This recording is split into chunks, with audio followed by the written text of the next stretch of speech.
मिथ्याभाव पाप करि निर्मूल अब करिए मोक्ष उपाय।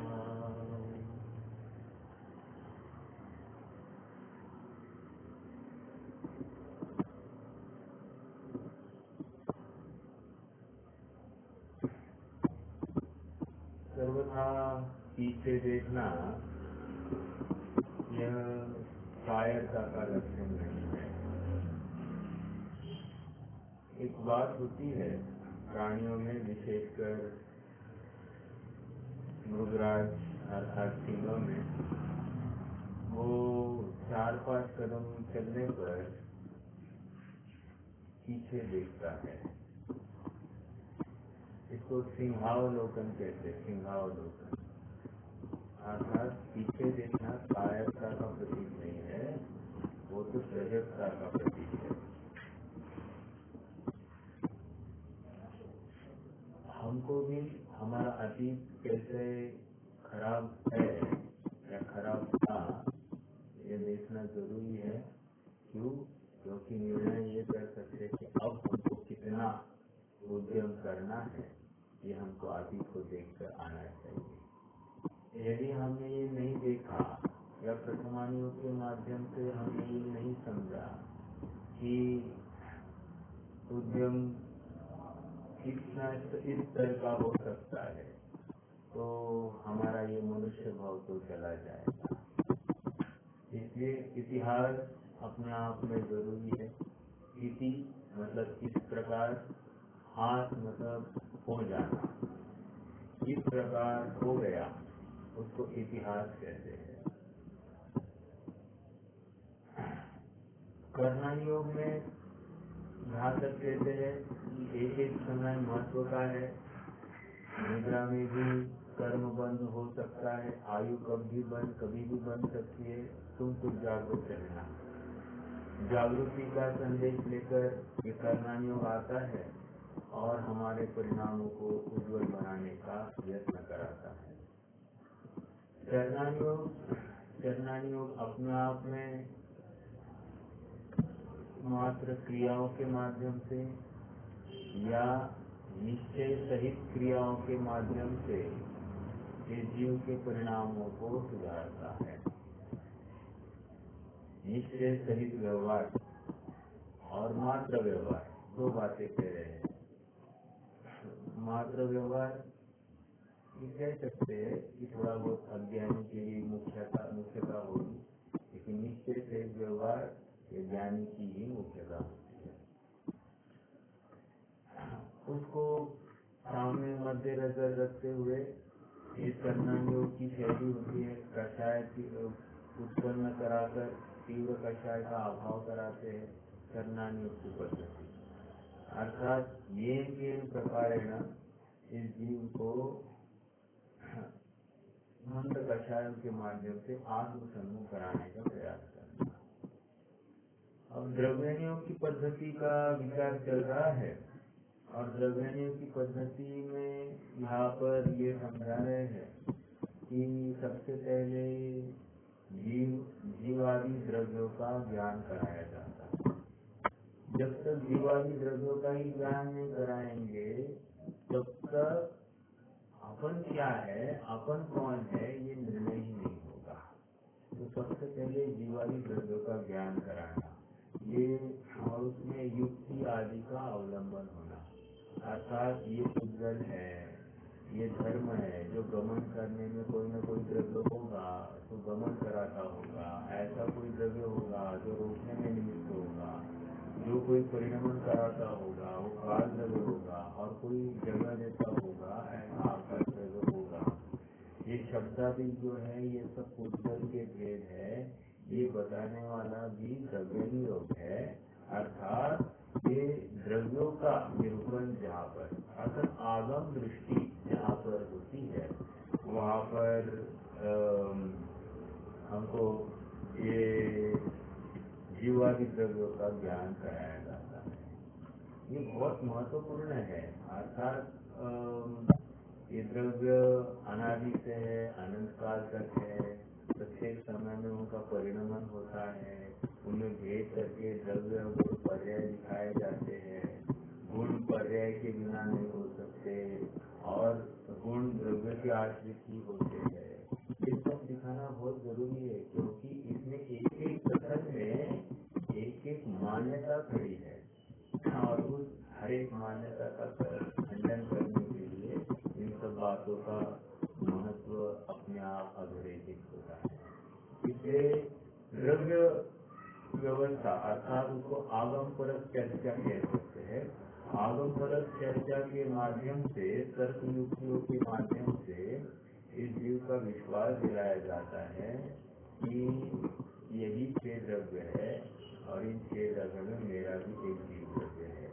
जाति अपेक्षा से कभी 6 द्रव्य होते हुए भी ऐसे अनंत द्रव्य है, ये यहाँ पर समझाया जाता है। फिर अध्यात्म शैली आती है। अध्यात्म शैली समयकार आदि ग्रंथों के माध्यम से उद्धृत की गई है और वहाँ पर भी महत्वपूर्ण बात तत्वों का ज्ञान कराकर स्वपर का भेद विज्ञान कराया जाता है और आश्रवादी को दिखाकर वीतरागता प्रकट कराई जाती है। तो बातें तत्वों का ज्ञान कराया, जीव अजीव तत्वों का ज्ञान क्यों कराया? तो भेद विज्ञान, स्वपर भेद विज्ञान कराने के लिए। और आश्रवादी का ज्ञान क्यों कराया? वीतरागता प्रकट कराने के लिए।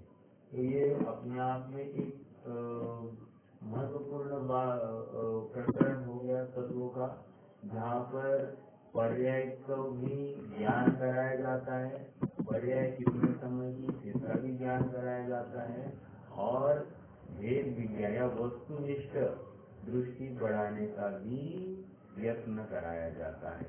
तो ये अध्यात्म परम अध्यात्म की चर्चा एक होती है, आगम पर चर्चा जहाँ 6 द्रव्यों का ज्ञान कराया जाता है। एक होती है अध्यात्म पर चर्चा, यहाँ पर मूल प्रयोजन शुद्धात्मा की सन्मुख कराने की बात है। आगम पर चर्चा कौन से ग्रंथों में है? तो कहेंगे तत्वार सूत्र है, पंचास्तिकाय संग्रह है, द्रव्य संग्रह है या प्रवचन सार है। ये सब आगम पर चर्चा वहाँ पर पाई जाएगी। और अध्यात्म परक ये समय सार आदि ग्रंथ या योग सार आदि ग्रंथ के माध्यम से वहाँ पर अध्यात्म परक चर्चा है। फिर और एक शैली होती है, वृक्षी संयम को हे बताया जाता है, बिल्कुल यूजलेस कह देता है। क्यों? ये करते करते तुम्हारी जिंदगी खत्म हो गई, आगे कुछ बढ़ेगी नहीं। तुम नियम लेते हो, जो खान पान के समय में के बीच में कुछ खाना नहीं है ये निर्णय करते हो, बाकी सब बातों का तुम निर्णय करते हो, लेकिन इससे उपलब्धि क्या हो गई? कुछ भी नहीं। तुम्हारा एक भी कर्म बंध रुका ही नहीं है। ये सब करते हुए भी कर्म बंध हो रहा है, तुम्हें तो इससे और कुछ विशेष करने का यत्न करना चाहिए। इसका भान कराकर द्रव्ययोग संयम आदि का हीनपना करता है। ठीक है, ये तीसरा बिंदु। यहाँ पर उदाहरण उन्होंने दिया, प्रश्न खड़ा किया कि आप पाप पुण्य को एक क्यों कहते हो? तो कहते हैं कि पाप पुण्य इसलिए एक है क्योंकि ये दोनों संसार मार्ग में है। हाँ, जहाँ पर प्रयोजन तुम ये सोचकर ये सुनकर दोनों एक है सुनकर तुम छल ग्रहण नहीं करना, क्योंकि यदि तुम पुण्य नहीं करोगे तो क्या करोगे? आप में प्रवर्तन करोगे ना। तो इसलिए उस समय में हम पुण्य को भला भी कहेंगे और तुम पुण्य में आकर खड़े रहोगे और आगे नहीं बढ़ोगे तो हम उस समय पुण्य को भी बुरा कहेंगे। समझ में आ रहा है? तो ये हमारी शैली है, तुम उस शैली को समझ लेना। आगे फिर एक चौथा बिंदु कहा कि देव दर्शन आदि करते हो, भक्ति करते हो, ये कितने दिन चलेगा? और तुम देव नाही देवार्यात मतलब अरे भगवान उधर नहीं है, भगवान यहाँ पर है, निज देह में है। और तुम ढूंढ रहे हो भगवान वहाँ पर जिनालय में जाकर। भैया ऐसा है कि तुम्हें वहाँ पर देखते देखते तुम्हारी उम्र खत्म हो गई, नित्य देव दर्शन के माध्यम से तुमने और कुछ नहीं किया, अपने शुद्धात्मा को भी ले आया। बाकी जो तुमने किया तो क्या किया? कुछ नहीं किया।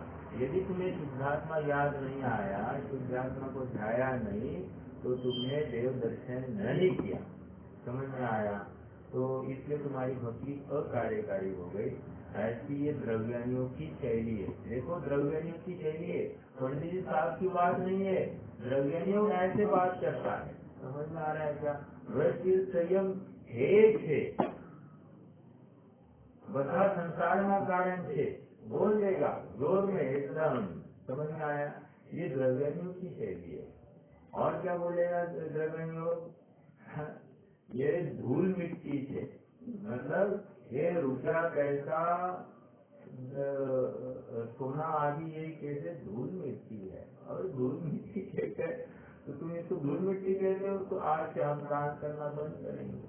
तो कहने की बात इतनी है, ये द्रव्यानियों की शैली थी, आपने उसको गलत प्रकार से अंगीकार किया, इसलिए तुम दान से ही विरक्त हो गए। नहीं, हमने तुम्हें इसलिए कहा था कि तुम दान देने में महत्वपना नहीं मानो, इसलिए तो सर ऐसी योग्यता थी तो हो गया।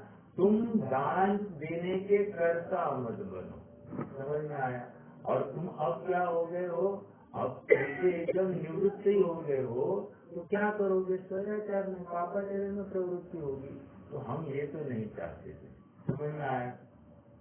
ये द्रव्यानियों की शैली। अब आगे थोड़ा सा बढ़ते हैं। पृष्ठ क्रमांक 285 285 पर तीसरा पैराग्राफ, दूसरा या तीसरा पैराग्राफ, दूसरा पैराग्राफ से पढ़ते। ये तो हो गया। हाँ, ध्यान से।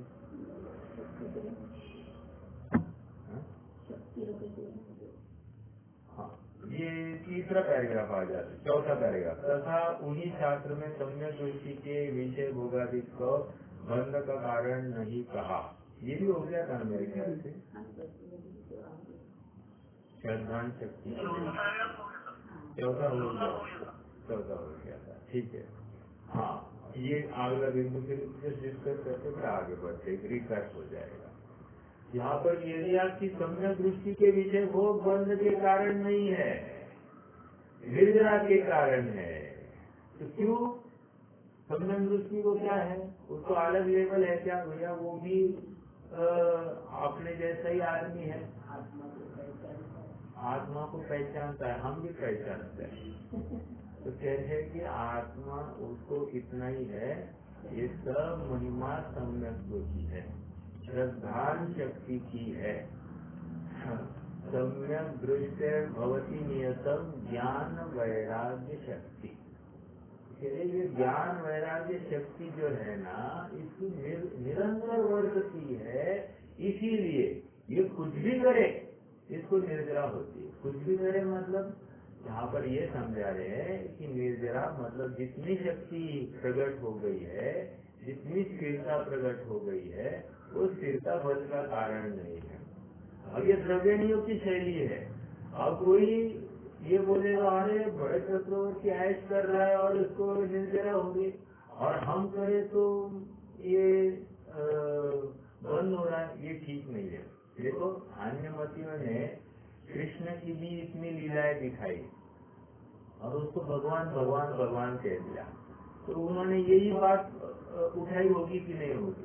मतलब छल ग्रहण करने के लिए कुछ भी किया जा सकता है, लेकिन यहाँ पर छल ग्रहण नहीं करना है।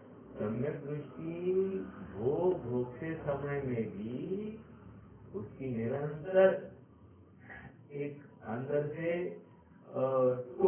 टोका लग रहा है और उस टोके को वहां से खींच रहा है, वो उसको विषयों से हटा रहा है। समझ में आया? ऐसा टोका अज्ञानी को नहीं है और इसलिए उसको बंद होता ही है। अज्ञानी बुद्धि पूर्वक कर्तृत्व बुद्धि से वहां पर प्रवृत्ति करता है और ये अकर्ता बुद्धि से विषयों में प्रवृत्ति करता है। ज्ञानी अकर्ता बुद्धि से विषयों में प्रवृत्ति करता है। इसलिए ये द्रव्यानियों की शैली कि ज्ञानी को भोग, ज्ञानी के भोग निर्जराते हैं। समझ में आया? पूरा समस्या इसी टोन पर लिखा गया है। आगे आइए, अब आगे बढ़ना। इस प्रकार अन्य भी कथन हो, उनका यथार्थपना जानना। अब अगला पॉइंट देखिए, कितने बिंदु हो गए? पहले आगम परक चर्चा, फिर दूसरी अध्यात्म परक चर्चा, 2 बिंदु हो गए। फिर तीसरा बिंदु रसशील संयम आदि को हे दिखाना, 3। फिर चौथा बिंदु वहां पर पुण्य पाप को 1 दिखाना, 4। 5वां बिंदु भक्ति को अकार्यकारी बताना, मतलब देव दर्शन, भक्ति आदि, पूजन आदि के भाव अकार्यकारी है, तो कह रहे हैं ये 5वां बिंदु। 6वां बिंदु क्या कहा? व्यवहार का निषेध किया और निश्चय रुचि कराई, ठीक है। और 7वां बिंदु क्या है?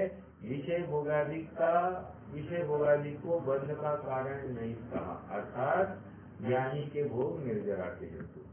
अब आइए, अगला बिंदु है ग्रहण त्याग। अभी क्या ग्रहण और क्या त्याग थोड़ा समझते हैं। तथा द्रव्यानि योग में चरणानि योगवत, फिर से तथा द्रव्यानि योग में चरणानि योगवत, मतलब जैसे चरणानि योग जैसा ही। अच्छा, फिर क्या फर्क है? थोड़ा सा पढ़ेंगे। तथा द्रव्यानि योग में भी चरणानि योगवत ग्रहण त्याग कराने का प्रयोजन है। चरणानि योग में क्या किया? ग्रहण त्याग कराया। ग्रहण क्या कराया? शुभ क्रियाओं का ग्रहण किया, अशुभ क्रियाओं का त्याग किया, एक। दूसरा क्या है? निश्चय व्यवहार शैली। निश्चय व्यवहार शैली में क्या किया कि एक परिणामों की विशुद्धि के लिए परिणामों को, क्रियाओं की विशुद्धि की। क्या कहा? एक परिणामों की विशुद्धि के लिए शुभ क्रियाओं का अवलंबन कराया, ठीक है। तो कह रहे इस प्रकार ग्रहण त्याग चरणानि योग में हुआ। अब यहाँ पर कैसे हो रहा है देखते हैं। इसलिए छद्मस्थ के बुद्धिगोचर परिणामों की अपेक्षा ही वहाँ कथन करते हैं। इतना विशेष है कि चरणानि योग में तो बाह्य क्रिया की मुख्यता का वर्णन है, बाह्य क्रिया की मुख्यता है। अब द्रव्यानि योग में क्या है? द्रव्यानि योग में आत्म परिणामों की मुख्यता से निरूपण करते हैं, परंतु कर्मानि योग सूक्ष्म वर्णन नहीं करते। देखो कितना बैलेंस बिठा रहे पंडित साहब। कर्णानि योग में भी ग्रहण त्याग कराया, द्रव्यानि योग में भी ग्रहण त्याग कराया जाता है, लेकिन कर्णानि योग में आत्म परिणामों के उत्थान की बात है। आत्म परिणाम की मुख्यता से ग्रहण त्याग किया, मतलब वहां पर कहेंगे तू परद्रव्य का ग्रहण कर ही नहीं सकता और तू अपने आत्मा का ही ग्रहण कर सकता है। इस प्रकार ग्रहण किस चीज का किया जा सकता है और त्याग परद्रव्य का होता ही नहीं है। तूने त्याग किया ही नहीं है, ग्रहण किया ही नहीं, त्याग किस चीज का करेगा? तो वहाँ पर उसमें जो पकड़ थी, उस पकड़ का त्याग करना था। परद्रव्य में जो आसक्ति थी, उस आसक्ति का त्याग कराया जाता है। तो ये इस प्रकार ग्रहण त्याग की बात आती है। फिर से एक बार पढ़ते हैं पैराग्राफ। तथा द्रव्यानि योग में भी चरणानि योगवत ग्रहण त्याग कराने का प्रयोजन है। इसलिए सदमस्त के बुद्धिगोचर परिणामों की अपेक्षा ही वहाँ कथन करते हैं। इतना विशेष है। अब चरणानि योग की चर्चा करते, इतना इसमें डिफरेंस क्या है? तो अभी यही इस लाइन में आ रहा है। इतना विशेष है कि चरणानि योग में तो बाह्य क्रिया की मुख्यता से वर्णन है, मतलब बाहर से हम अंदर की बात आते हैं, लेकिन द्रव्यानि योग में क्या है? आत्म परिणामों की मुख्यता से निरूपण करते हैं। अब आत्म परिणामों की मुख्यता ये तो सूक्ष्म बात है, क्योंकि ये तो स्वयं हम समझ सकते हैं या तो केवल ज्ञान समझ सकता है, ऐसा होते। और चरणानि योग में क्या है?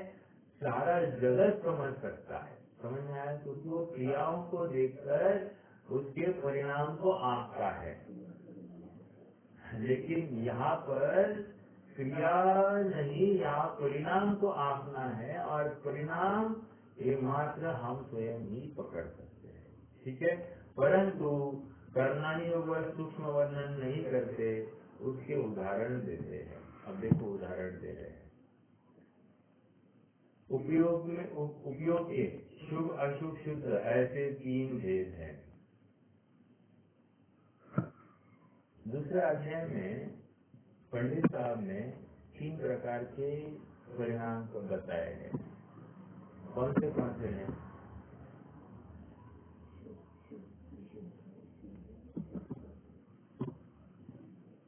संक्लेश, विशुद्ध और शुद्ध। बराबर याद आ रहा है क्या? अब यहाँ पर देखो, उपयोग के शुभ अशुभ और शुद्ध ऐसे 3 भेद है। वहाँ पर परिणाम की बात कर रहे थे, अब यहाँ पर उपयोग की बात कर रहे हैं। क्या फर्क होगा? थोड़ा सा उपयोग और परिणाम में क्या फर्क होगा?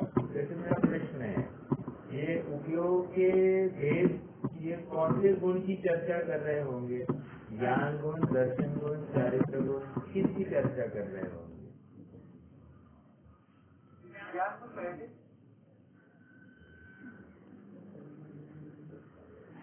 इसीलिए तो मैंने प्रश्न पूछा।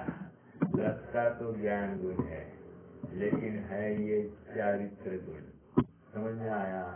शुभ अशुभ और शुद्ध, शुभ उपयोग, अशुभ उपयोग, शुद्ध उपयोग, ये किसकी बात है? अरे ज्ञान मुखे न चारित्र गुण की चर्चा है। समझ में आ रही क्या? ज्ञान मुखे न चारित्र गुण की चर्चा। फिर से, उपयोग के शुभ अशुभ शुद्ध ऐसे 3 भेद कहे हैं।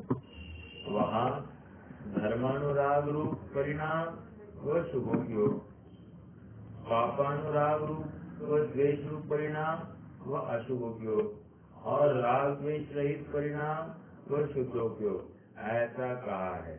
तो इस छद्मस्त्र के बुद्धिगोचर परिणामों की अपेक्षा यह कथन है। हाँ बोलिए।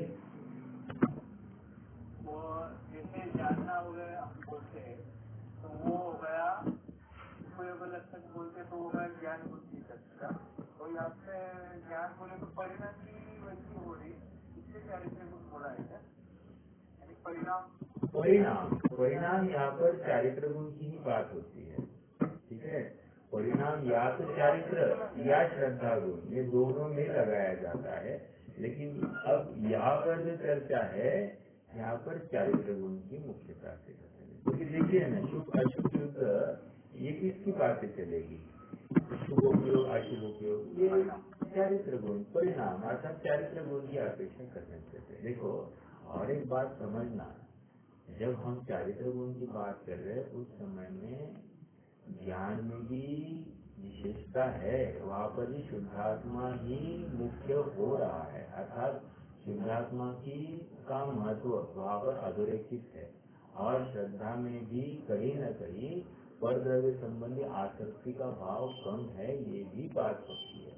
ये इसमें विरोध नहीं है, लेकिन अब कथन की मुख्यता से अपन इसका निर्णय कर रहे हैं। ठीक है, फिर से करते उपयोग के शुभ अशुभ शुद्ध ऐसे 3 भेद कहे हैं।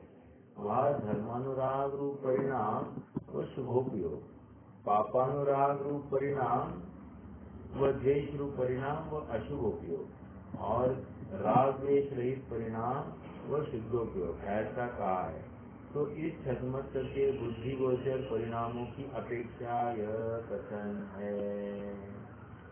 Can anybody elaborate on this point? तो ये पॉइंट को आप हाईलाइट करके रखना, ये अत्यंत महत्वपूर्ण बिंदु है। इसके ऊपर से एक बात अधोरेखित होती है। कोई बता सकता है कौन सी बात के ऊपर मेरा निर्देश है?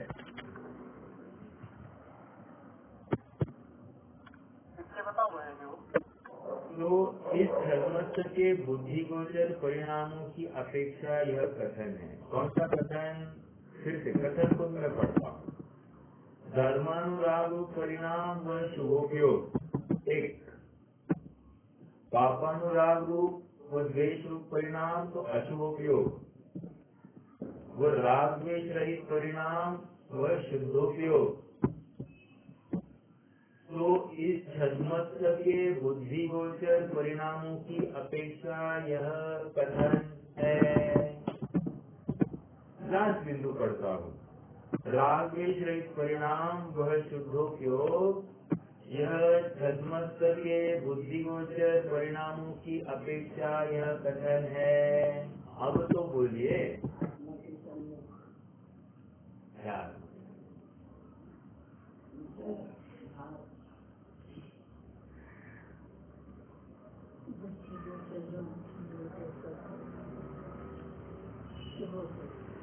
देखिए, यहाँ से एक बात फलित हो रही है कि हाँ बोलिए भाभी, आप बोलना चाहते हैं?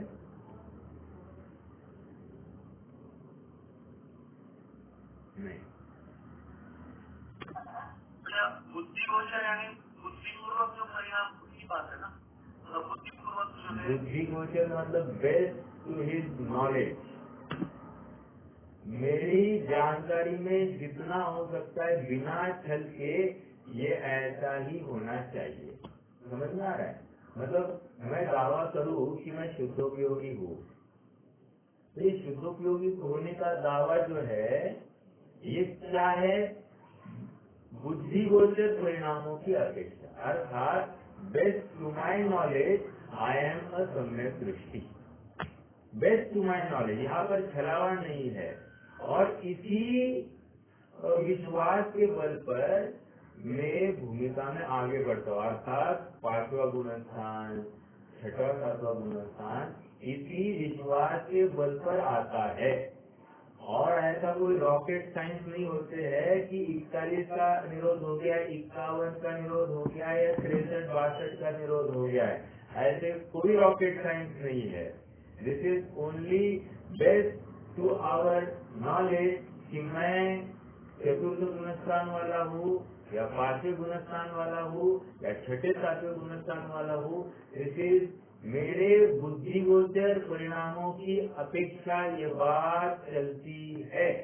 ये पकड़ में आ रही क्या? देखो, ये मैंने कही मेरे बुद्धि से मतलब यहाँ पर जो आई है बात उसी के अपन अपेक्षा बात कर रहे हैं। ठीक है? हाँ आकाश भैया बोलिए।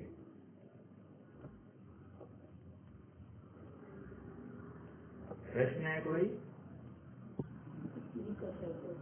नहीं भाई, मतलब भैया जी आपने जैसे जैसे परिणामों की तीव्रता बढ़ती जाएगी वैसे वैसे उसके गुणस्तर बढ़ते जाएंगे, वैसे वैसे वो स्वयं को भूमिका में ऊंचा देखता जाएगा।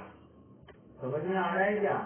मतलब मेरे पास क्या सर्टिफिकेशन है कि मैं अब 4थे गुणस्थान वाला हूँ? मेरे पास क्या सर्टिफिकेशन है कि मैं 5वें गुणस्थान वाला हूँ? मेरे पास कौन सा सर्टिफिकेशन कि मैं 6वें 7वें गुणस्थान वाला हूँ?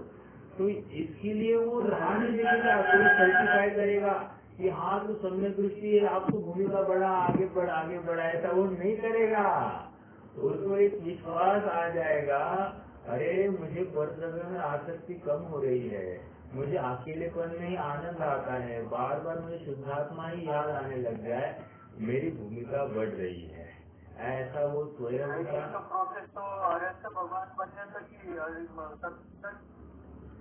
यस, इसीलिए तो एक छंद मैंने कहा था, आत्मख्याति का श्लोक है, भावये भेद विज्ञान मिदमिच्छन्न धारया यावत् पराचित्वा ज्ञानं ज्ञाने प्रतिष्ठिते।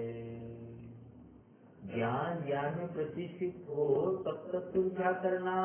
एक भेद विज्ञान को जाना। अब भेद विज्ञान को जाना मतलब 4थे गुणस्थान में आने के लिए भेद विज्ञान, 5वें गुणस्थान में जाने के लिए भेद विज्ञान, 6ठे 7वें में आने के लिए भेद विज्ञान, आगे श्रेणी मानने के लिए भेद विज्ञान, 9वां 10वां 11वां 12वां 13वें में आने के लिए भी भेद विज्ञान ही है। जब तक तुम केवल ज्ञान को प्रकट नहीं करते हो तब तक तुम अथक प्रयास करो, क्योंकि तुम्हें डाउट ही मतलब क्वेश्चन मार्क तो है ही है क्या कि अपनी भूमिका सचमुच है या नहीं है, ये हमको भी मालूम नहीं, क्योंकि हम द्रव्यलिंगी ही हो सकते हैं। द्रव्यलिंगी मतलब वहाँ पर प्रथम गुणस्थानवर्ती मिथ्या दृष्टि जो द्रव्यलिंगी संत होते हैं 28 गुणों का निरतिचार पालन करने वाले, ऐसी भूमिका भी हो सकती है। इसमें कोई ये नहीं, छल नहीं कर रहा है वो जीव। याद रखना, हमने पहले भी पढ़ा है कि ये जीव छल नहीं करता है, अगर छल करता तो पाप बंद करता, लेकिन छल नहीं कर रहा इसलिए तो वो 31 सागर की आयु वाला देव बन रहा है कि नहीं बन रहा है। तो अपने आप परिणाम के बल पर क्रिया परिणाम और अभिप्राय में वहाँ पर चर्चा आई थी, आप सबको याद होगा, पेज नंबर 235 के आसपास वो चर्चा थी। छल नहीं कर रहा है वो बेस्ट विद नॉलेज वो स्वयं को शुद्धोपयोगी या सम्यक दृष्टि मानता है और उसको भ्रम हो गया है, ऐसी बात। ठीक है भैया, इसका मतलब ऐसा है कि वो सेल्फ सर्टिफाई कर रहा है और आगे आगे बढ़ते जा रहा है। करेक्ट करेक्ट करेक्ट, बस। और वहाँ पर छलावा नहीं है, ये बहुत महत्वपूर्ण बात है। यदि थोड़ा भी प्रश्न चिन्ह आया ना, क्या मैं सम्यक दृष्टि हूँ, आप तो मिथ्या दृष्टि ही हो, समझ में आया? मतलब सम्यक दृष्टि हो या मिथ्या दृष्टि क्या मालूम है, क्या होगा क्या मालूम। अभी तो कोई मिले तो मुझे बताए तो मैं आगे बढ़ूँ, तो ये हो गया, ये 100% मिथ्या दृष्टि। समझ में आ रहा है क्या? मतलब जो पढ़ाई करते समय जिसको एक शंका आ रही है कि क्या मालूम मैं पास होऊंगा कि नहीं होऊंगा, तो 100% इसको भय है ये फेल होने की, अर्थात अभ्यास पूर्ण नहीं हुआ है, ये उसका परिचय है। अब जिसका अभ्यास पूरा हुआ है, अरे कैसल पेपर आने दो, तेरा मेरा कुछ भी आने दो, मैं तैयार हूँ, मेरे सभी कंसेप्ट क्लियर हो गए हैं, सभी लॉजिक ओके है, अब कुछ भी आ जाए, कोई आउट ऑफ सिलेबस आ जाए तो भी कंसेप्ट के बल पर मैं इसको सॉल्व कर दूंगा। ये ऐसा दम किसको होगा जिसको यथार्थ अभ्यास हो गया है, कंसेप्चुअली जो क्लियर हो गया है वही ऐसी बात करेगा। और जिसका कंसेप्ट नहीं, बुक वर्म जैसे जिसने पढ़ाई की है, बुक के बाहर आया तो मैं कुछ नहीं दे पाऊंगा, बुक के बाहर आया तो मैं कुछ नहीं दे पाऊंगा, तो वो सच्चा अभ्यास नहीं किया है।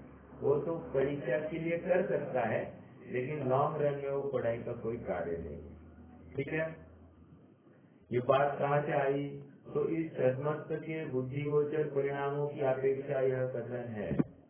कर्णान योग में कषाय शक्ति की अपेक्षा गुणस्थानादि में संश्लेष विशुद्ध परिणामों की अपेक्षा निरूपण किया है, वह विवेक्षा यहाँ नहीं है। देखो और पुष्टि कराई है, द्रव्यानुयोग की शैली और कर्णानुयोग की शैली। कर्णानुयोग ने क्या किया? संश्लेष विशुद्ध परिणामों की अपेक्षा निरूपण किया, लेकिन वहाँ पर कषाय का अभाव भी घटित करके दिखाया, और कषाय का अभाव केवल ज्ञान ने देखकर बोला है। समझ में आ रहा है क्या? और तब जाकर कर्णानुयोग ने सील लगाई, हाँ ये सम्यक दृष्टि, हाँ ये पंचम अनुव्रती है, हाँ ये महाव्रती है। ये कर्णानुयोग तब सील लगा रहा है जब कषाय शक्ति, अर्थात कषाय शक्ति मतलब कितनी कषाय चौकड़ी का अभाव हो गया है, कषाय शक्ति। ठीक है, चलिए आगे बढ़ना है। हाँ बोलिए। हाँ, यहाँ पे जो सामने बात आई है कि कर्णानुयोग की अपेक्षा गुणस्थानादि संकेत विशुद्ध, ये बात तो केवल या गोचर रहती है ना, बराबर है। यानी उसको समझ, और वो द्रव्यानुयोग से तो इतना ही कर सकता है कि खुद के सेल्फ कॉन्फिडेंस में आगे बढ़ सकता है, बराबर सेल्फ सर्टिफाई करके। बराबर, बिल्कुल सही। तो क्वेश्चन है तो कुछ इसमें आप कंफर्म कर रहे हैं? कंफर्म कर रहा हूँ। Okay, right. यही बात है कि कर्णानुयोग अपन पढ़ रहे हैं ना कि कर्णानुयोग केवल ज्ञान गोचर बात करता है, तो कर्णन योग में कषाय की शक्ति की कमी हो गई, संकल्प की शुद्धता, ये परिणामों का निरूपण, ये तो वो कषाय चौकड़ी के अभाव को देख कर बोलेगा। अब कषाय चौकड़ी का अभाव किसको दिखाई दे रहा है? 41 का अभाव दिखाई दे रहा है कि नहीं दिखाई दे रहा है? देखो मतलब वेरी वेरी लॉजिकल कि जो सम्यक दृष्टि हो गया है वो स्वयं को सम्यक दृष्टि होने के बाद में कर्णायोग जिसको सर्टिफाई करता है एज सम्यक दृष्टि, वो सम्यक, लेकिन इसको मालूम नहीं है कर्णायोग में तो दूर बैठा है, केवल ज्ञान दूर बैठा है और वहाँ की सभा में बात होगी, हाँ यहाँ पर एक श्रीपाल नाम का जीव वो सम्यक दृष्टि हो गया। लेकिन आज सम्यक को प्राप्त होने से पहले मैं स्वयं को क्या जानता था? श्रीपाल के नाम से ही बुलाता था। सम्यक को होने के बाद में मैं क्या करने वाला हूँ? स्वयं को श्रीपाल ही कहने वाला हूँ। समझ में आ रहा है क्या? सम्यक को होने से पहले मैं क्या कर रहा था? भक्ष्य अभक्ष्य का विवेक पूर्वक खान पान कर रहा था। अब मैं क्या करने वाला हूँ? भक्ष्य अभक्ष्य का विवेक पूर्वक खान पान करने वाला। तो ज्ञान के स्तर पर जानन देखन या क्रिया के स्तर पर जो क्रिया का ज्ञाता होना था तो वैसे ही तो चल रहा है। लेकिन श्रद्धान पलट गया है, और श्रद्धान पलट गया है यानी डीप डाउन श्रद्धान बहुत गहराई वाली चीज है, वो पकड़ में नहीं आती है। और इसलिए पंडित साहब को लिखना पड़ा कि परिणाम के स्तर पर तो तुम अपने आप को पकड़ सकते हो, अपने परिणामों को तुम आंक सकते हो, लेकिन श्रद्धा को आंकना अपने आप में एक बहुत बड़ा चैलेंजिंग टास्क है। इसलिए उन्होंने वो प्रकरण लिखा कि अभिप्राय की भूल ही संसार का कारण है, इसलिए अभिप्राय को तुम पकड़ने का प्रयास करना। ओके, इसलिए ज्ञानी जी जो ज्ञानी बना रहना चाहता है वो निरंतर अपने को टटोलता है। कैसे टटोलता है? ये परिणाम किस जाति का था, इसमें मेरी अभिप्राय क्या थी, ये मेरी अपेक्षा क्या थी, ये निरंतर ये स्वयं को एक परिणाम को लेकर जांचता है। दिन भर में जो जो परिणाम हुए थे हर समय में, अरे ये परिणाम में अपेक्षा क्या थी, क्या मुझे मात्र कोरी कषाय थी या मेरा अभिप्राय क्या था इसके पीछे, क्या मुझे बहुत आसक्ति हो गई या मैं अपना कर्तृत्व मुझे दिखाई दे रहा था या नहीं दिखाई दे रहा था, ऐसा वो बार बार विचार करता है, तभी जाकर वो सर्टिफाई करेगा। Self certification is not just हाँ भावुक का में मुझे लगता है, हाँ मुझे लग रहा है सामाजिक में मैं डेली 2 टाइम बैठता हूँ और एकदम कषाय बंद हो जाती है, हाँ बस अब मैं हो गया सम्यक दृष्टि। नहीं, ऐसे नहीं, वो प्रत्येक समय के परिणामों को टटोलेगा, ये कहना है। मतलब उसकी जागृति प्रत्येक समय में होगी, ये भी समझना है।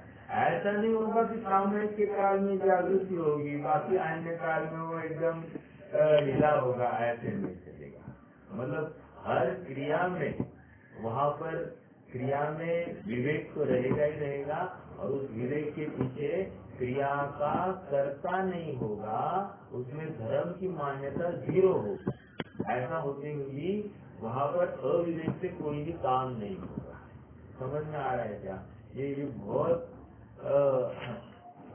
बैलेंसिंग एक्ट है, इजी नहीं है ये, अपने आप में चैलेंज। इसलिए जिनवानी को समझना भी एक बहुत बड़ा चैलेंज है अपने सामने।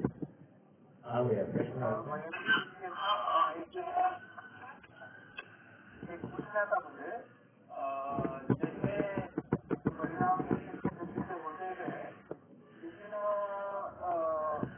जैसे क्रिया वैसी क्रिया होने में ऐसा मतलब ऐसा जो जैसे कल मेरा चल रहा, इस केस में हम बोल सकते हैं। देखिए, हाँ आपका प्रश्न ऐसा है कि कोई चतुर्थ गुणस्थान में आ गया है या सम्यक दृष्टि हो गया है, ऐसा उसको लग रहा है, ओके, और अब वो भूमिका में आगे बढ़ नहीं पा रहा है। तो देखो ऐसा है, भूमिका में बढ़ नहीं पा रहा है, इसका खेद वर्तता है क्या, पहले वो ये विचार करेगा, वो भी जिनागम की अपेक्षा, अरे कहाँ मेरा जीवन इन विषय भोगों में जा रहा है, स्त्री पुत्र की व्यवस्था में जा रहा है, मुझे एक एक समय का विवेक या जागृति होनी चाहिए, कब मैं संत साधु बन के विचरू, वह घड़ी कब आएगी। वो बार बार ये विचार कर रहा है कि उसको बार बार ऊपर उठने का विचार आता है क्या। संत साधु ये बहुत महत्वपूर्ण है। मतलब मैं व्रतों को कब अंगीकार करूं, मैं मेरी भूमिका को कब ऊंचा करूं, ऐसा भाव उसको स्पर्श करता है या नहीं। अरे वो तो आप चौथे गुणस्थान वाले की बात कर रहे हो, राइट भैया। वो व्रत नहीं ले तो व्रत नहीं ले तो कोई बड़ा अपराध नहीं है। और सच बताओ, 8वें गुणस्थान और चौथे गुणस्थान में ऐसा कुछ भी फर्क नहीं हो सकता। यहाँ तक कहूँ सम्यक तो सन्मुख मिथ्या दृष्टि, 5वां चौथा गुणस्थान 5वां गुणस्थान कुछ भी फर्क नहीं करता। बाहर से आप कह ही नहीं सकते कि ये 5वां है, ये 14, ये पहला है, नहीं कह सकते। इसीलिए तो वो व्रत एक विशेष दर्शन प्रतिमा या फिर व्रत प्रतिमा, उसके माध्यम से स्वयं को 5 गुणस्थान वाला, दूसरी प्रतिमा वाला स्वयं को घोषित करता है। ठीक है, बट अपने आप में बहुत बड़ा चैलेंज है कि अपन उसको कैसे आगे। ठीक है, चैलेंज है लेकिन मुश्किल नहीं है। तो विश्वास अपने आप में होता ही है, क्योंकि उसने जिम्मानी को उतना अच्छे से पढ़ा है, समझा है, तब जाकर आगे बढ़ा है। ऐसा भावुकता में किसी ने बोल दिया तुम हो जाओ महाराज, तुम हो जाओ, ले लो प्रतिमा, ये ऐसा भावुकता में नहीं करेगा। पहले वो प्रतिमा क्या है, किस क्रिया का नाम है ये समझेगा, शरणाइयों की पद्धति क्या है ये समझेगा, द्रव्यानियों की पद्धति क्या है ये समझेगा, किसने किसने किया है ये विचार करेगा, कर्णानी इसके बारे में क्या कहता है ये समझेगा, और फिर पूरा अभ्यास होने के बाद में वो आगे बढ़ेगा। समझ में आ रहा है क्या। ये अपने आप में एक बहुत बड़ा चैलेंज है। भावुकता का कोई कारण नहीं होगा, लेकिन शिथिलता रत्ती भर भी नहीं होगी। समझ में आ रहा है क्या। ये बैलेंस एक्ट है। हाँ मुकेश जी बोलिए।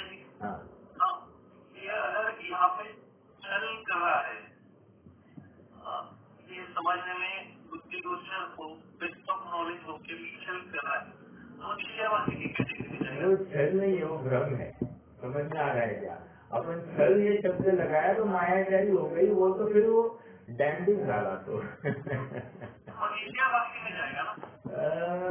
हाँ, उसको डालेंगे अपन निश्चयवादी में, बिल्कुल। मतलब वो एकांत कर रहा है और उसको भ्रम से वो स्वयं को कहा मैं समझ दृष्टि ही हूँ, उसको ऐसा वो मुन्ना भाई जैसा काम हो गया। मुन्ना भाई एमबीबीएस, उनको क्या हो गया था, वो एक फोबिया टाइप हो जाता है कि मैं ऐसा हूँ ही। वो थोड़ा बहुत पढ़ लिया और उसको अच्छा लगा और उस जैसा ही उसकी मानसिकता हो गई, मैं हो गया, मैं ऐसा ही हूँ। और उसको थोड़ा बहुत उस रूप में शुद्ध हूँ, मैं बुद्ध हूँ, ऐसा उसको बहुत आनंदी वैसा वर्तने लग गया। तो ये निश्चयवादी हो गया, एकांत, क्योंकि उसने वर्तमान अवस्था का विचार ही नहीं किया, अभी पर्याय कैसी इसका ध्यान ही नहीं रखा। तो मैं केवल जानादि सहित हूँ ऐसा जानकर वर्तमान में छद्मस्त अवस्था ही कहाँ ध्यान करता है, वर्तमान में रागवेश वर्ग से इसका कहाँ ध्यान करता है। मैं ऐसा शुद्ध होने जैसा हूँ, स्वभाव से मैं शुद्ध हूँ, लेकिन वर्तमान पर्याय अशुद्ध है, ये निर्णय, ये भान नहीं है उसको। तो वो देखो, अगर वो ऐसा स्वयं को डिक्लेयर करे कि हाँ एक शुद्धात्मा ये है, बस बाकी कुछ नहीं, टाइम पर ये क्रियाकांड कुछ करने में कोई उपलब्धि नहीं, तो समझना ये पूरा ये अपने आप में छलावा है। ये 100% निश्चयाभास है, 100%। और ये डरता नहीं है, ये डरता, वैसे निश्चयाभास भी नहीं कहेंगे, ये इसको मिथ्या को, कैसा मिथ्या को कहो इसको,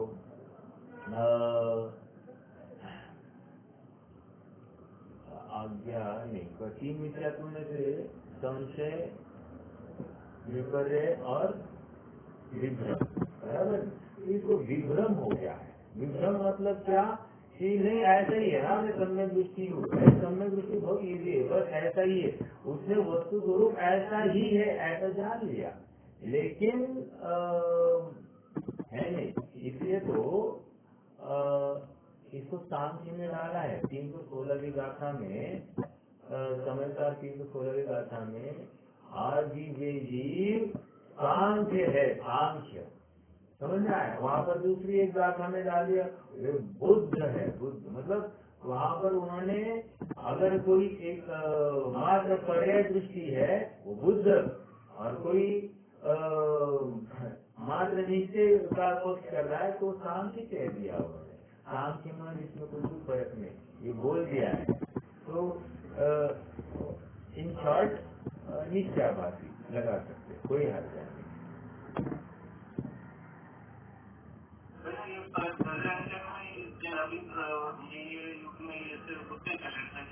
मला वाटलं तुम्ही हे बोलणार।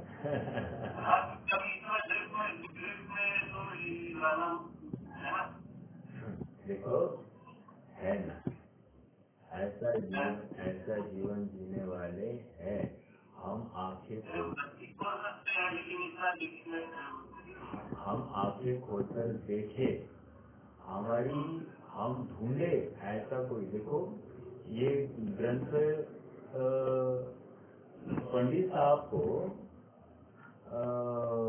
रायमल जी ने जो ढूंढा है, रायमल जी जो उनके ब्रह्मचारी भाई रायमल जी, उन्होंने पंडित साहब को ढूंढा और ढूंढने के बाद में उनसे जो चर्चा हो गई, चर्चा के बाद में वो इतने प्रभावित हो गए कि वो उनको छोड़ा ही नहीं, जीवन भर छोड़ा ही नहीं।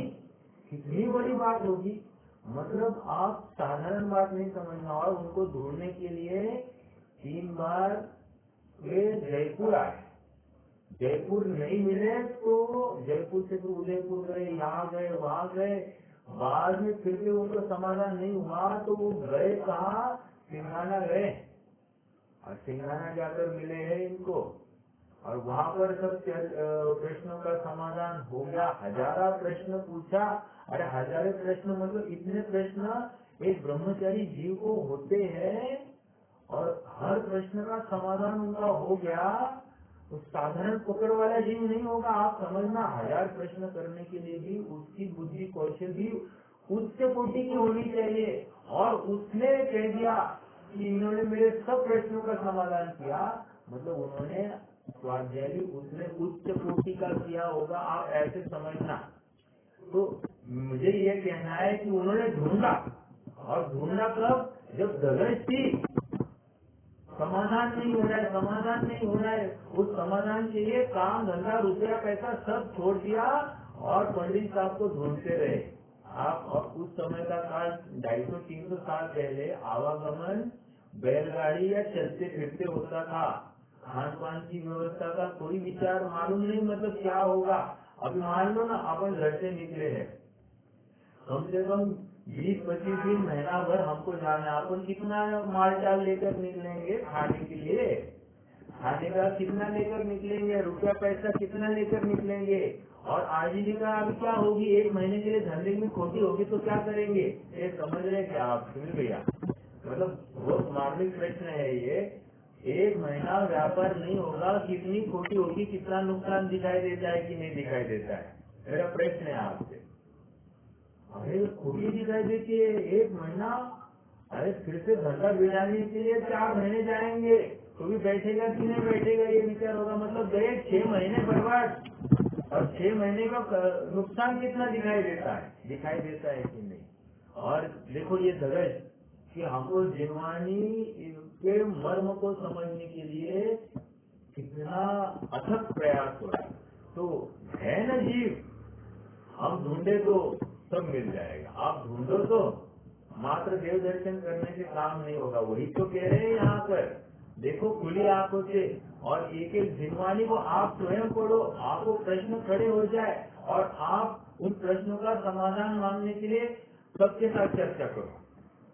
ये है सच्ची अभ्यास की जरूरत, ये है सच्ची धगश। हम इतने छोटे से 1 घंटे से इसके समर्पण से काम नहीं होगा, क्योंकि हमको इतने 1 घंटे से आत्मा याद आता ही नहीं है। आत्मा की याद 24 घंटा होनी चाहिए। और 24 घंटे के लिए वैसा भीगा परिणाम होना चाहिए। भीगा परिणाम नहीं है, इसका मतलब हम तीव्र कसाई है, हम तीव्र कसाई है, उस कैटेगरी में डालना है। अर्थात अपने परिणाम संश्लेष, विशुद्ध और शुद्ध, इसमें कौन से में डालेंगे? संश्लेष। संश्लेष परिणाम का फल, इन परिणामों का फल क्या? संश्लेष परिणाम कहाँ लेकर जाएगा हमको? विचार करना। समझ में आ रहा है क्या? मतलब भ्रम नहीं पालना। ये हो गया, हाँ अच्छा हो गया, देवदर्शन फार चांगले झाले, आज देवदर्शन फार चांगले झाले। कुछ फार चांगले कुछ नहीं, फार चांगले का अर्थ इतना ही होना चाहिए कि जिन दर्शन कर निज दर्शन पा।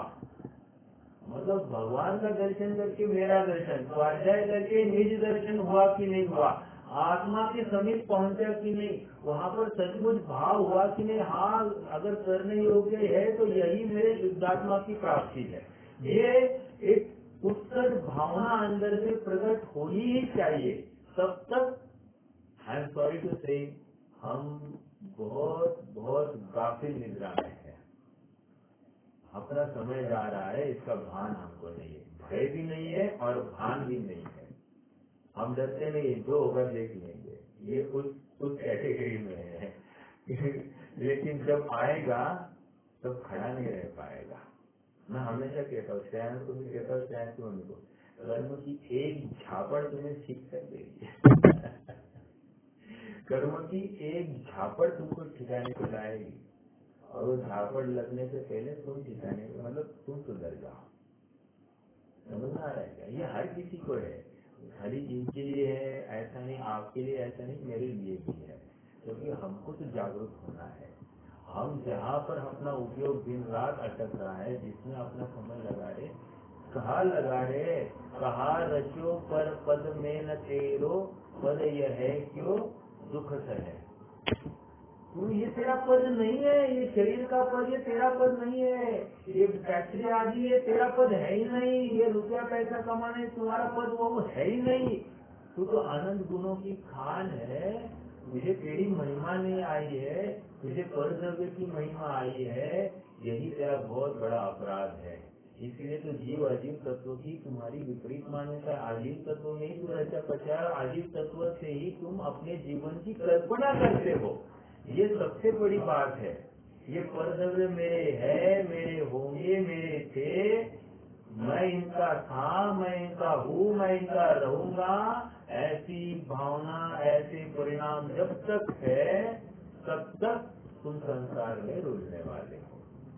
समझदार 19वीं गाथा, समझ में 19 और 22, 21, 22, 23 गाथा का भाव मैंने 23 गाथा भगवान का या दाखला दिया है 23 या 24 में, 21, 22, 23, 20, 21, 22 बराबर 20, 21, 22 गाथा का ये सार है।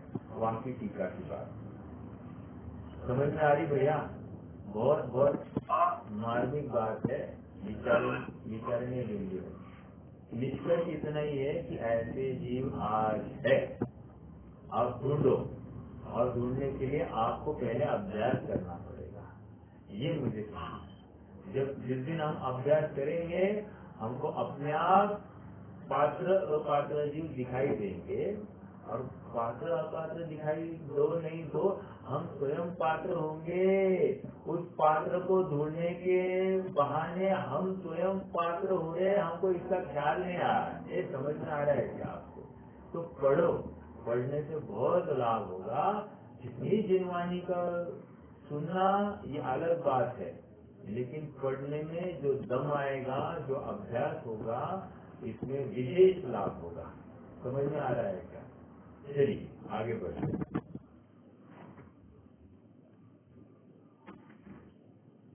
पृष्ठ क्रमांक 286, 286।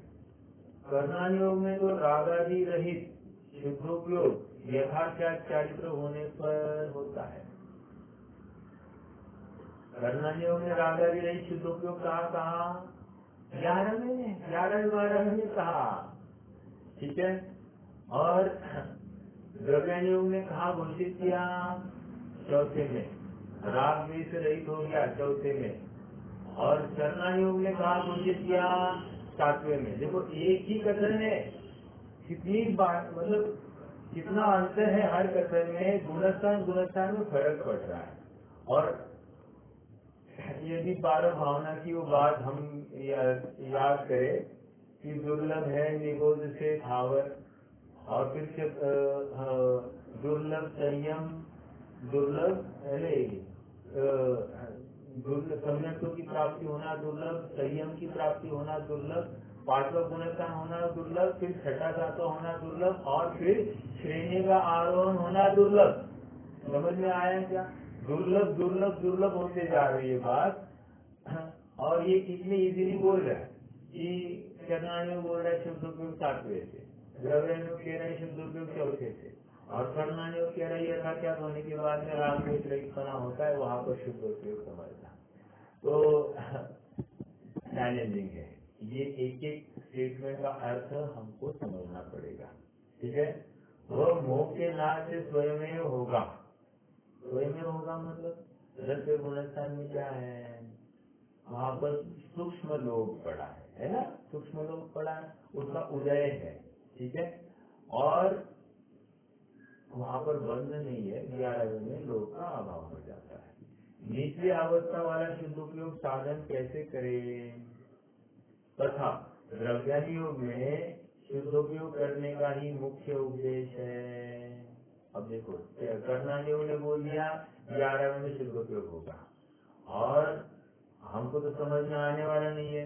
और द्रव्यायोग क्या चाहता है, शुद्धोपयोग हो। शुद्धोपयोग मतलब स्वकर का निर्णय हो, वितराग भाव प्रकट हो। ठीक है, इसलिए वहाँ सदमत जिस काल में बुद्धि गोचर भक्ति आदि व हिंसा आदि कार्य रूप परिणामों को छोड़कर आत्मानुभवन आदि कार्यों में प्रवर्तते, उस काल उसे शुद्धोपयोगी कहते हैं। द्रव्यायोग में शुद्धोपयोग किसको कहा, एक पकड़ में आ रहा है क्या? मतलब ये बात, ये पैराग्राफ 285 बॉटम और 286 का फर्स्ट पैराग्राफ, ये हाईलाइट करके रखना अपनी निजी कॉपी में, और कोई भी बताए तो उनको समझाना नहीं, पहले स्वयं समझना और फिर औरों को कहना कि शुद्धोपयोग का दावा एक तो किया नहीं जाता, एक बात, और शुद्धोपयोग जो है वो चरणायोग वाला मानना। यदि हमारे 8 मूल गुण और सप्त व्यसन का त्याग हो, अन्य अनिति अभक्त से हम हटे हो तो, और हमारी देरी सामायिक होती हो तो, समझ में आ रहा है क्या? ये इतनी बातें अगर होती है और होते हुए उस परिणामों में भी मंदता पाई जाती है, जागृति विशेष है सामयिक के काल में, दिन भर की क्रियाकलापों में भी विवेक वर्तता है, हे के उपाधि का निर्णय होता है, ये सब चिन्हों से हम स्वयं को परखे 8 गुण हमारे प्रकट हो रहे हैं क्या, निशंकित आदि अंग हमारे प्रकट हो गए हैं क्या, हमने कोई ज्ञान मद या फिर 8 मद हमको कुछ वर्तते हैं क्या, सच्चे देव शास्त्र गुरु का निर्णय हमारा कोई ढीलमूल है क्या, इसका सब प्रकार से विचार करना, तब जाकर ये चरणायोग का भी संबंध दृष्टि घोषित करना। ये समझ में आ रहा है क्या? मतलब छोटी मोटी बात नहीं है, हमको जिनवानी को अच्छे से पढ़ना समझना पड़ेगा। अपने आप में ये 8वां अध्याय हमारे लिए परम उपकारी है, परम उपकारी है। अगर ये अध्याय नहीं होता तो हम कितने चूक जाते, इसकी खबर शायद आपको हो या नहीं हो, लेकिन ये ज्ञानी जनों के लिए एक मार्गदर्शक, एक गाइड है, ये बाइबल है हमारे लिए आज के लिए। इसको बार बार पढ़ना, इसमें से ही मार्ग दिखाई देगा, इसमें से ही इसको पढ़कर ही मार्ग दिखाई देगा। ये नाम ही कहा है मोक्ष मार्ग प्रकाशक, मोक्ष मार्ग के ऊपर प्रकाश डालने वाला है। प्रकाश डालने के बाद में क्या करना, तुम चलना, अब तुम चलोगे नहीं है, खाली टका चला, हाँ हाँ हो गया, ओके ओके दिखाई दिया। अरे ऐसे नहीं चलेगी बात, तुमको चलना पड़ेगा, और चलने के लिए तुम्हें चिंतन करना पड़ेगा, और उस अनुरूप तुम्हारी प्रवृत्ति करनी पड़ेगी, मान्यता वैसी ढलानी पड़ेगी। ओके, देखो फिर से पढ़ते हैं। तथा द्रव्यानुयोग में, हाँ बोलिए ना, बोलिए। हाँ, यहाँ पे जो बात रही है कि भक्ति आदि और हिंसा आदि कार्यरूप परिणामों को छोड़ के, तो ये सातवें गुणस्थान की बात हो गई ना। भक्ति भी छोड़ रहा है, हिंसा की परिणाम भी छोड़ रहा है, परिणामों को छोड़कर। नहीं नहीं, ये चौथे गुणस्थान की बात है। देखो ना प्रकरण में क्या कह रहे, देखो तथा, अभी देखो तथा सेकेंड लाइन का, देखो थर्ड लाइन स्टार्टिंग, तथा द्रव्यानुयोग में, तो बात किसकी चलेगी अभी, द्रव्यानुयोग की। ओके, अब द्रव्यानुयोग कहाँ से शुद्ध उपयोग मान रहा है, चौथे से, तो यहाँ पर चौथे की बात चलेगी। चौथे में भी वहाँ पर भक्ति के लिए या हिंसा आदि परिणामों के त्याग का भाव हुआ कि नहीं हुआ, वो उन सब बातों को छोड़कर वो बैठेगा कि नहीं सामान्य का अवस्था में। समझ में आ रहा है क्या, आत्म परिचय करने के लिए वो बैठेगा कि नहीं बैठेगा, वो कहाँ बैठेगा, ये हिंसादी आरंभ क्रियाओं का त्याग करता हुआ, देव दर्शन आदि करने की भावों का विरोध करता हुआ, पर द्रव्य का अवलंबन लेने की भावना का विरोध करता हुआ, शरीर मेरे लिए हितकारी अहितकारी इस भावना को त्यागता हुआ, भोजन के विकल्पों को त्याग करता हुआ, व्यापार धंधा रुपया पैसा घर स्त्री पुत्र मकान आदि के विकल्पों, समाज के विकल्पों को छोड़ता हुआ, ये अपने आत्मा को ध्यान के लिए बैठेगा कि नहीं बैठेगा, तो बैठेगा, वो कब बैठेगा, चौथे में बैठेगा। समझ में आ रहा है क्या, वहाँ पर वो, यहाँ पर वो क्रिया भक्ति बुद्धि गोचर भक्ति आदि व हिंसा आदि कार्य रूप बुद्धि गोचर परिणामों को छोड़कर आत्मानुभवन आदि कार्य में प्रवर्तते, उस काल उसे शुद्धोपयोगी कहते हैं। समझ में आया, तो ये इस अवस्था को समझना। अब हमको नहीं दिखाई देता, हमको नहीं दिखाई देता, हमको नहीं दिखाई देता, इसकी बात है ही नहीं।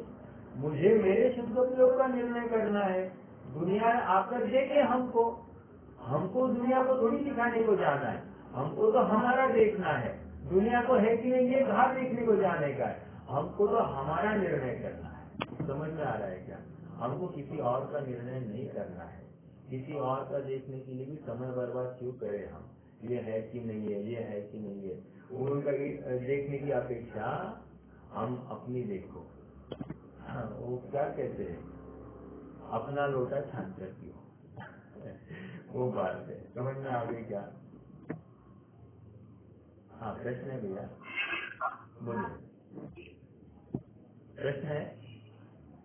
नहीं नहीं ठीक है, समझ में आया। हाँ जी, आगे बढ़ते हैं। हाँ, तो परिणामों को छोड़कर आत्मानुभवन आदि कार्य में प्रवर्तते, उस काल उसे शुद्धोपयोग कहते हैं। यद्यपि अब फिर से अगेन केवल ज्ञान ला गए, यहाँ केवल ज्ञान गोचर सूक्ष्म परिणाम आदि है, सूक्ष्म राग, सॉरी, यहाँ केवल ज्ञान गोचर सूक्ष्म राग आदि है, तथापि उसकी विवक्षा यहाँ नहीं की, अपनी बुद्धि गोचर रागादि छोड़ता है, इस अपेक्षा उसे शुद्धोपयोगी कहा है।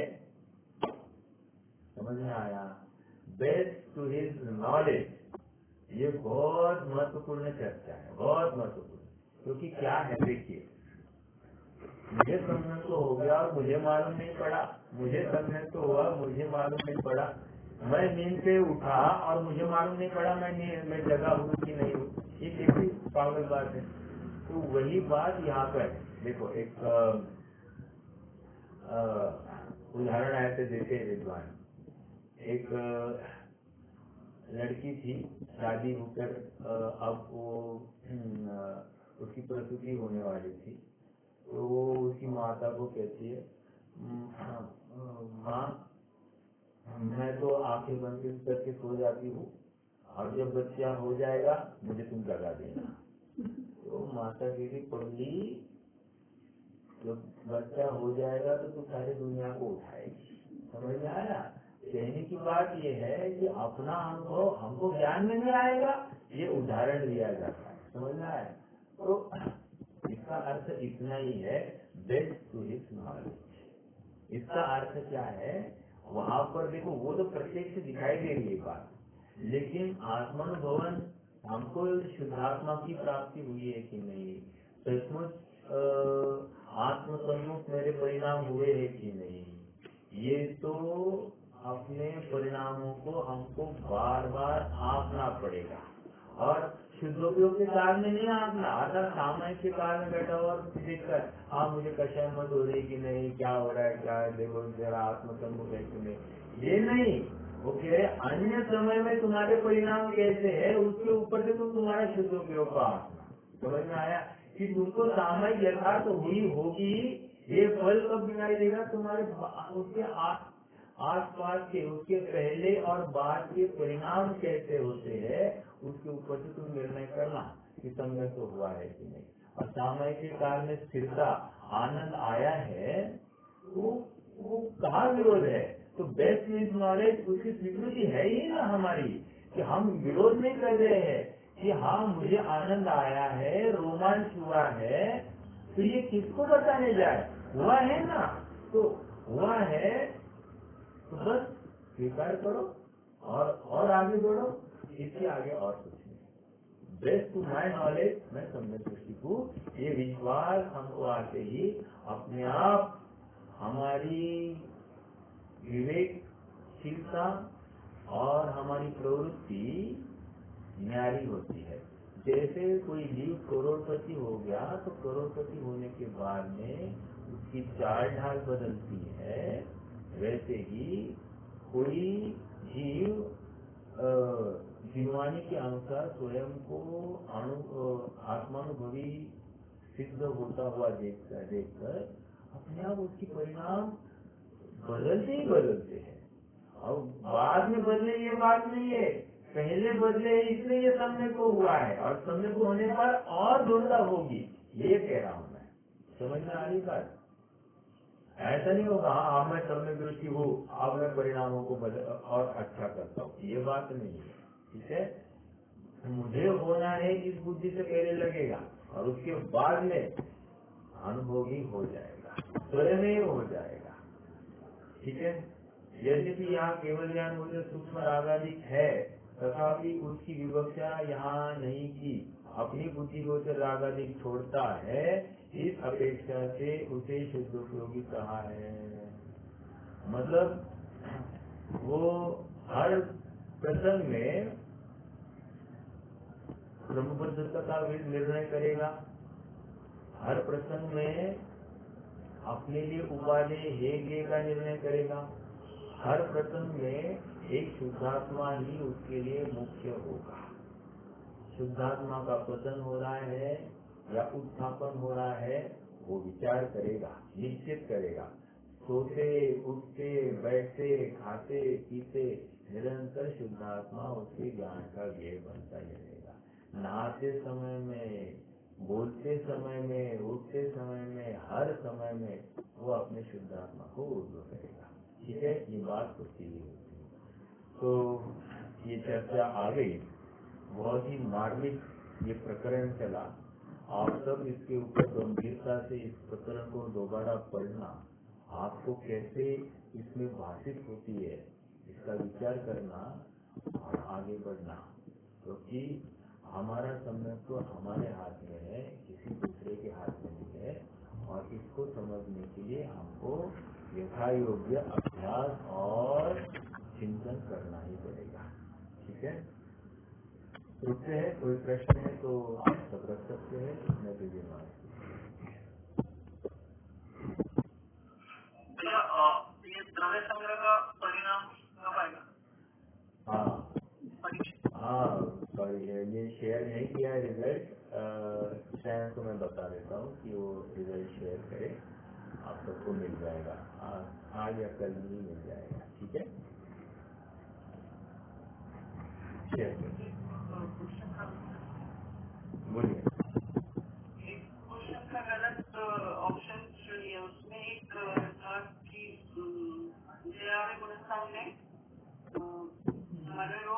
रहता है, 2 ऑप्शन वहाँ पे गलत थे, लेकिन वो ऑप्शन एक ही ले रहता है। अच्छा, मतदान प्राण भी था, मन बल प्राण भी नहीं होता है ना। मन बल प्राण,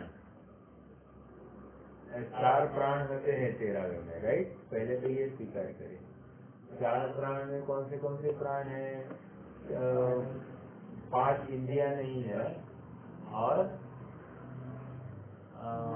मन प्राण नहीं है, बराबर। तो वो ऑप्शन वहाँ पे गलत थे, लेकिन एक ही करेक्ट, एक ही आंसर ले रहा था, वो 2 आंसर नहीं ले रहा था। मैं चेक करता हूँ फिर आपको बताओ, मुझे याद नहीं आ रहा है। 1 मिनट, मैं चेक करूँ क्या अभी इमीडिएट?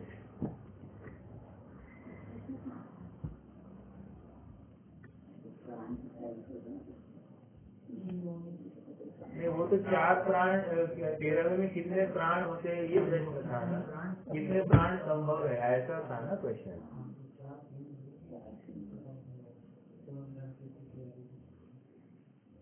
हम अभी मैं क्वेश्चन फिर भी देखूंगा, लेकिन वो प्रश्न मुझे याद है कि 13वें में कितने प्राण संभव है, तो 4, 3, 2, 1 ऐसे 4 ऑप्शन उसमें बैठते हैं। वो क्या है, वो करेक्ट है, वो 4 प्राण का फर्क है। हाँ, ये दूसरा प्रश्न है। एक ही और क्वेश्चन था। हाँ, ओके, मैं ये चेक करके आपको बता देता हूँ, ठीक है? मैं बाद में और चेक एक करूँ। वंदन का भी एक क्वेश्चन था सेकंड, कि वंदन किस प्रकार से हो सकता है। हाँ, कितने प्रकार से? तो उसमें कितने प्रकार से, तो सभी प्रकार से, 7 प्रकार से 7 नयों में होता है ना। तो आपने वो जो लास्ट ऑप्शन दिया था उसमें चौथा नय किस अपेक्षा से नहीं किया था, वो समझ नहीं आया।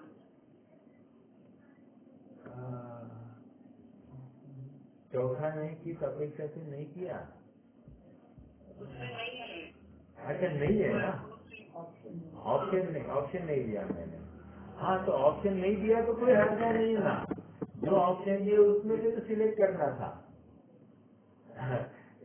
ऐसा नहीं है कि मैंने ऑप्शन नहीं दिया मतलब वो ऑप्शन पॉसिबल ही नहीं है, ये नहीं है, लेकिन जो ऑप्शन दिए हैं उनमें से सिलेक्ट करना था, ठीक है? ओके, मैं ये आपको 13वें गुणस्थान वाला आंसर आपसे बता दूंगा।